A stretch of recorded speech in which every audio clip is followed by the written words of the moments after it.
సురేష్ గారు ఉదయగిరి. ధన్యవాదాలు అధ్యక్ష.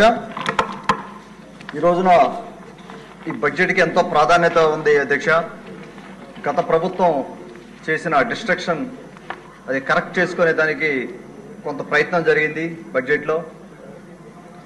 అన్ని రంగాల్లో ఇరిగేషన్ అవ్వచ్చు, హెల్త్ అవ్వచ్చు, ఆర్డబ్ల్యూఎస్ కానీ వెల్ఫేర్ కానీ అన్ని రంగాల్లో పెద్దపీట వేయడం జరిగింది అధ్యక్ష.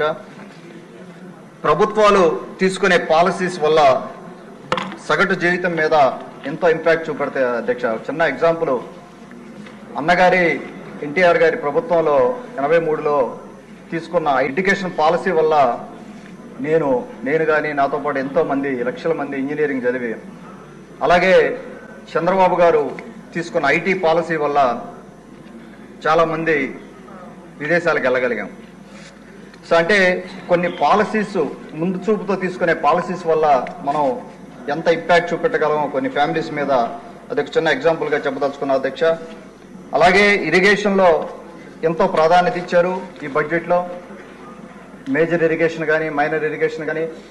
మాకు ఉదయగిరి నియోజకవర్గం 8 మండలాలు, బాగా పేద ప్రాంతం, మెట్ట ప్రాంతం, 40 ఏళ్లుగా వివక్షకి గురైన నియోజకవర్గం.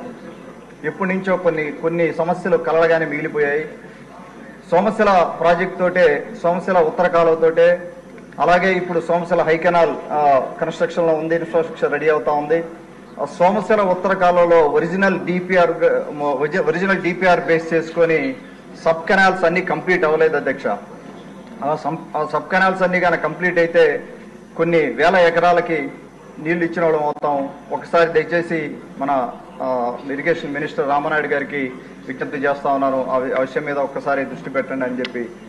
అలాగే మనకు సోమశిల హై కెనాల్ ఒకటి, వెలుగొండ ప్రాజెక్టు కూడా ప్రత్యేక ప్రాధాన్యత ఇస్తా ఉన్నారు ఈ బడ్జెట్లో. వారికి నా ధన్యవాదాలు తెలుపుకుంటా ఉన్నాను. అలాగే మాకు ఒక గండిపాలెం రిజర్వాయర్ ఒకటి ఉంది, అది మంత్రి గారికి చెప్తా ఉన్నాను. గండిపాలెం రిజర్వాయర్ దాంట్లో కనీసం ఒక లస్కర్కి కూడా మనం జీతం ఇచ్చే పరిస్థితి లేదు. చిన్న మెయింటెనెన్స్ చేయాలన్నా కూడా అక్కడ ఎవరు ఉండే పరిస్థితి లేదు. దాదాపుగా 16,000 ఎకరాల ఆయకట్టు ఉంది గండిపాలెం రిజర్వాయర్ కింద. దానికి ప్రత్యేకంగా దాని మీద కొద్దిగా దృష్టి పెట్టి అది న్యాయం చేయమని అడుగుతా ఉన్నాను గండిపాలెం రిజర్వాయర్ గురించి. అలాగే ఫుడ్ ప్రాసెసింగ్ యూనిట్స్ గురించి కోల్డ్ స్టోరేజ్లు ఏర్పాటు చేయమని విజ్ఞప్తి చేస్తా ఉన్నాను. మనకు బొప్పాయి కొన్ని పంటలు, అలాగే మిరప, శనగ కానీ మినప కానీ రకరకాల పంటలు పండించే నియోజకవర్గం. కేవలం వ్యవసాయం మీద, ఈ పంటల మీద బతికే నియోజకవర్గం మాది. దానికి కోల్డ్ స్టోరేజ్ యూనిట్స్ కొన్ని శాంక్షన్ చేయాలని చెప్పి గౌరవ మంత్రివర్యుల వారికి విజ్ఞప్తి చేస్తా ఉన్నాను. అలాగే వింజమూరు పట్టణంలో సమ్మర్ స్టోరేజ్ ట్యాంక్ ఒకటి, దాని గురించి ఒకటి ఆలోచన చేయమని చెప్తా ఉన్నాను. అలాగే రోడ్స్ అండ్ బిల్డింగ్స్ లో మీరు అడిగిన గ్రాంట్స్ కానీ వాటికి కూడా మాకు న్యాయం జరుగుతుందని ఆశిస్తా ఉన్నాను. ఎన్నో రోడ్స్ ఉదయగిరి నియోజకవర్గంలో చాలా దారుణమైన పరిస్థితిలో ఉన్నాయి. నందవరం నుంచి ఉదయగిరి రోడ్డు అయితే అది దాదాపుగా 40 ఏళ్ల నుంచి ఒక కలగానే మిగిలిపోయింది. దయచేసి ఆ ఒక్క రోడ్డుని గౌరవ మినిస్టర్ గారికి విన్నవించుకుంటా ఉన్నాను, ఒకసారి ఆలోచన చేయమని చెప్పి. నాకు ఈ అవకాశం ఇచ్చినందుకు ధన్యవాదాలు తెలుపుకుంటూ సెలవు తీసుకున్నా అధ్యక్ష. ఓకే అండి.